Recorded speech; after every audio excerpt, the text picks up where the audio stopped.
గురువును చంపేంత కసి 10వ తరగతి వయసులోనే ఎందుకు? రూపారెడ్డి హత్య మనకు మిగిల్చిన ప్రశ్న. మన పిల్లలను మనం ఏ దిశలో తీసుకెళ్తున్నాం? కొన్ని వార్తలు మనం చదువుతాం, బాధపడతాం, ఆ తర్వాత మరిచిపోతాం. కాని కొన్ని ఘటనలు మాత్రం మనల్ని వెంటాడుతూనే ఉంటాయి. అలాంటి ఘటనల్లో ఒకటి నల్లగొండ జిల్లా కొండమల్లేపల్లిలో జరిగిన నాగార్జున స్కూల్ ప్రిన్సిపల్ రూపారెడ్డి హత్య. 2026 ఆగస్టు 11న సాయంత్రం స్కూల్ నుంచి ఇంటికి వెళ్లిన రూపారెడ్డి తన నివాసంలో హత్యకు గురయ్యారు. ఆగస్టు 12న ఈ ఘటన వెలుగులోకి వచ్చింది. తొలుత గుర్తు తెలియని వ్యక్తులు హత్య చేసినట్లు పోలీసులు దర్యాప్తు ప్రారంభించారు. కానీ కొన్ని రోజుల దర్యాప్తు తర్వాత బయటకు వచ్చిన విషయం మరింత కలచివేసింది. పోలీసుల ప్రకారం ఆమె వద్ద చదువుకున్న 10వ తరగతి విద్యార్థులు ఈ హత్యకు పాల్పడినట్లు దర్యాప్తులో తేలింది. 2 మైనర్లను అదుపులోకి తీసుకున్నట్లు పోలీసులు తెలిపారు. 5 ప్రత్యేక బృందాలు ఏర్పాటు చేసి దాదాపు 80 సీసీ కెమెరాలను పరిశీలించినట్లు నల్లగొండ జిల్లా ఎస్పీ శరత్ చంద్ర పవార్ వెల్లడించారు. ఇక్కడే మనం ఒకసారి ఆగాలి. ఒక గురువు తన విద్యార్థులకు పాఠాలు చెప్పే వ్యక్తి ఆ విద్యార్థుల చేతుల్లోనే హత్యకు గురయ్యారనే ఆరోపణలు రావడం ఇది కేవలం ఒక క్రైమ్ కథ కాదు. ఇది మనందరికీ ఒక హెచ్చరిక. 10వ తరగతి వయసులో ఈ ఆలోచన ఎక్కడి నుంచి వచ్చింది? 10వ తరగతి వయసు అంటే జీవితాన్ని నిర్మించుకునే వయసు, భవిష్యత్తు గురించి కలలు కనే వయసు. డాక్టర్ కావాలి, ఇంజనీర్ కావాలి, పోలీసు కావాలి, ఉపాధ్యాయుడు కావాలి, తల్లిదండ్రులకు మంచి పేరు తీసుకురావాలి అని ఆలోచించాల్సిన వయసు. కాని అదే వయసులో డబ్బు కావాలి, జల్సాలు చెయ్యాలి, అందుకోసం నేరం చెయ్యాలి అనే ఆలోచన ఒక విద్యార్థి మనసులోకి ఎలా వచ్చింది? ఇది మనం తప్పనిసరిగా ప్రశ్నించాల్సిన విషయం. పోలీసుల దర్యాప్తు ప్రకారం నిందితుల్లో ఒక విద్యార్థికి గతంలో హాస్టల్లో ఉన్న సమయంలో డబ్బు, ఫోన్ విషయంలో మందలింపులు ఎదురయ్యాయి. అతడిని డే స్కాలర్గా మార్చిన తర్వాత రూపారెడ్డిపై కోపం పెరిగినట్లు పోలీసులు తెలిపారు. అలాగే డబ్బు సంపాదించాలనే ఆలోచనతో ముందుగానే ఇంటి వద్ద రెక్కీ నిర్వహించినట్లు కూడా పోలీసులు వెల్లడించారు. అయితే ఇక్కడ మనం జాగ్రత్తగా ఆలోచించాలి. ఒక ఘటనకు ఒక్క కారణాన్ని చూపించి మొత్తం సమస్యకు సమాధానం దొరికిపోయిందని అనుకోవడం సరైంది కాదు. కారణాలను చట్టపరంగా పోలీసులు తేల్చాలి. కానీ ఇలాంటి ఆలోచనలు పిల్లల మనసుల్లోకి ఎందుకు వస్తున్నాయి అనే పెద్ద ప్రశ్న మాత్రం సమాజం ముందుంది. పిల్లల మార్కులు తెలుసు, కానీ వారి మనసులు తెలుసా? మన పిల్లల పరీక్ష ఫలితాలు మనకు తెలుసు. ఎన్ని మార్కులు వచ్చాయో తెలుసు, ర్యాంక్ ఎంత వచ్చిందో తెలుసు, ఏ కాలేజీలో సీటు వస్తుందో తెలుసు. కానీ వారి స్నేహితులు ఎవరో తెలుసా? వారి ఆలోచనలు ఎలా మారుతున్నాయో తెలుసా? వారు ఎందుకు తరచూ డబ్బు అడుగుతున్నారో తెలుసా? వారు ఫోన్లో ఏం చూస్తున్నారో తెలుసా? వారి మాటల్లో కోపం పెరుగుతోందా? వారి ప్రవర్తనలో అకస్మాత్తుగా మార్పు వచ్చిందా? వారు ఏదైనా దాచిపెడుతున్నారా? ఎవరైనా తప్పుదారిలోకి లాగుతున్నారా? ఈ ప్రశ్నలకు మన దగ్గర సమాధానాలు ఉన్నాయా? మార్కులు తగ్గితే గమనిస్తున్నాం, మరి విలువలు తగ్గితే గమనిస్తున్నామా? పిల్లలకు వస్తువులు ఇస్తున్నాం, సమయం ఇస్తున్నామా?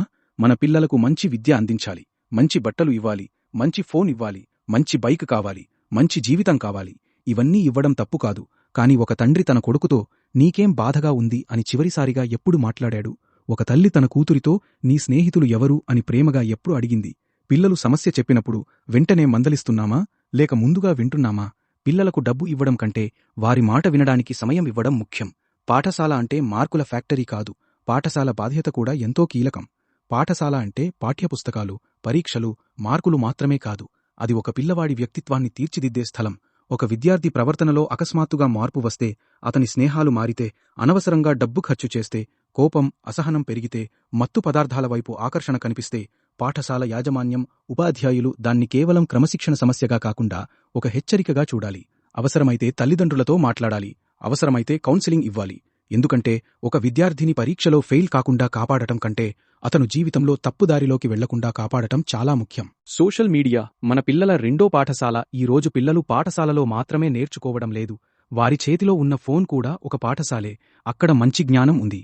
అదే సమయంలో హింస, జల్సా జీవితం, త్వరగా డబ్బు సంపాదించాలనే ఆకర్షణ, తప్పు ఆదర్శాలు కూడా కనిపించవచ్చు. అందుకే ఫోన్ తీసేయడం ఒక్కటే పరిష్కారం కాదు.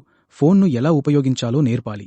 ఏది చూడాలి, ఏది చూడకూడదు, ఏది నిజం, ఏది మోసం, ఏది వినోదం, ఏది ప్రమాదకరమైన ప్రభావం అనే విచక్షణ పిల్లల్లో పెంచాలి. పోలీసుల వెల్లడించిన వివరాల ప్రకారం నిందితులుగా ఉన్న విద్యార్థులు త్వరగా డబ్బు సంపాదించే మార్గాల గురించి యూట్యూబ్లో వెతికినట్లు విచారణలో తేలిందని ఎస్పీ తెలిపారు. ఇది యూట్యూబ్ లేదా ఏదైనా ఒక వేదికను నిందించాల్సిన విషయం కాదు. పిల్లలు ఏ సమాచారాన్ని ఎలా అర్థం చేసుకుంటున్నారు అనేదే అసలు ప్రశ్న. డబ్బు సంపాదించడం నేర్పాలి, కానీ డబ్బు కోసం ఏం చెయ్యకూడదో కూడా నేర్పాలి. మన పిల్లలకు విజయాన్ని నేర్పుతున్నాం, కానీ ఓటమిని అంగీకరించడం నేర్పుతున్నామా? డబ్బు సంపాదించడం నేర్పుతున్నాం, కాను డబ్బు కోసం తప్పు చెయ్యకూడదని నేర్పుతున్నామా? కోపం రావడం సహజమని చెబుతున్నాం, కానీ కోపాన్ని నియంత్రించడం నేర్పుతున్నామా? స్వేచ్ఛ ఇస్తున్నాం, కానీ బాధ్యతను నేర్పుతున్నామా? ఇక్కడే మన పెంపకం పరీక్షించబడుతుంది. ఒక పిల్లవాడిని నేరస్తుడిగా చూడకముందు ఒక ప్రశ్న అడగాలి. ఈ ఘటనలో న్యాయపరమైన అంశాలను కోర్టులు నిర్ణయించాలి. పోలీసుల దర్యాప్తు తన పని చేస్తుంది, చట్టం తన పని చేస్తుంది, కానీ సమాజం కూడా తన పని చేయాలి. నేరం జరిగిన తర్వాత శిక్ష గురించి మాట్లాడటం మాత్రమే కాదు, నేరం జరిగే పరిస్థితులు ఎందుకు ఏర్పడుతున్నాయో కూడా ఆలోచించాలి. ఒక పిల్లవాడి ప్రవర్తనలో మార్పు కనిపించినప్పుడు ఇతను చెడ్డవాడు అని ముద్ర వేయడం కాదు, ఏం జరిగింది అని అడగాలి. ఎందుకు ఇలా మారాడి అని తెలుసుకోవాలి. ఎవరితో తిరుగుతున్నాడు అని గమనించాలి. ఎలాంటి సమస్య ఎదుర్కొంటున్నాడు అని వినాలి. అవసరమైతే తల్లిదండ్రులు, ఉపాధ్యాయులు, కౌన్సిలర్లు కలిసి ఆ పిల్లవాడి చేతిని పట్టుకోవాలి. రూపారెడ్డి ఘటన మనకు ఇచ్చే పెద్ద పాఠం. ఈ ఘటనలో రూపారెడ్డి ఒక కుటుంబాన్ని కోల్పోయిన తల్లి, భార్య, బంధువు మాత్రమే కాదు, విద్యార్థులకు విద్య అందించిన ఒక ఉపాధ్యాయురాలు కూడా. ఆమె మరణం ఒక కుటుంబానికి తీరని విషాదం. ఇదే సమయంలో ఈ కేసులో మైనర్లుగా ఉన్న పిల్లల జీవితాలు కూడా పూర్తిగా మారిపోయాయి. అందుకే ఈ ఘటనను చూసి వాళ్లు ఇలా ఎందుకు చేశారు అని మాత్రమే అడగకూడదు. దానితో పాటు ఇలాంటి పరిస్థితి మరో పిల్లవాడికి రాకుండా మనం ఏం చేయాలి అని కూడా అడగాలి. మార్పు ఎక్కడి నుంచి మొదలవాలి? తల్లిదండ్రుల దగ్గర నుంచి. ప్రతిరోజు కనీసం కొంత సమయం పిల్లలతో మాట్లాడాలి. వారి మాట వినాలి. వారి స్నేహాలను తెలుసుకోవాలి. డబ్బు వినియోగాన్ని గమనించాలి. ఫోన్ వినియోగంపై అవగాహన కల్పించాలి. మత్తు పదార్థాలు, హింస, తప్పు స్నేహాల ప్రమాదాలను స్పష్టంగా చెప్పాలి. పాఠశాలల్లో క్రమం తప్పకుండా కౌన్సిలింగ్, విలువల విద్య, జీవన నైపుణ్యాలపై చర్చలు ఉండాలి. సమాజంలో కూడా పిల్లలను నిందించడం కాకుండా వారి సమస్యలను గుర్తించే వాతావరణం ఉండాలి. ఎందుకంటే పిల్లల భవిష్యత్తు కేవలం వారి చేతుల్లోనే ఉండదు, వారిని పెంచే కుటుంబం చేతుల్లో ఉంటుంది, వారిని తీర్చిదిద్దే పాఠశాల చేతుల్లో ఉంటుంది, వారిని ప్రభావితం చేసే సమాజం చేతుల్లో ఉంటుంది. చివరగా, రూపారెడ్డి హత్య మనసును కలచివేసిన విషాదం. కానీ ఆ విషాదాన్ని కేవలం ఒక క్రైమ్ వార్తగా మర్చిపోకూడదు. ఒక తల్లిదండ్రిగా మనం ఆలోచించాలి, ఒక ఉపాధ్యాయుడిగా ఆలోచించాలి, ఒక పౌరుడిగా ఆలోచించాలి. మన పిల్లలకు మనం ఎలాంటి భవిష్యత్తును నిర్మిస్తున్నాం? వారికి మంచి ఉద్యోగం కావాలా? అవును. మంచి ఆదాయం కావాలా? అవును. కానీ వాటన్నింటికంటే ముందు మంచి మనిషిగా నిలబడే శక్తి కావాలి. మార్కుల కంటే విలువలు ముఖ్యం.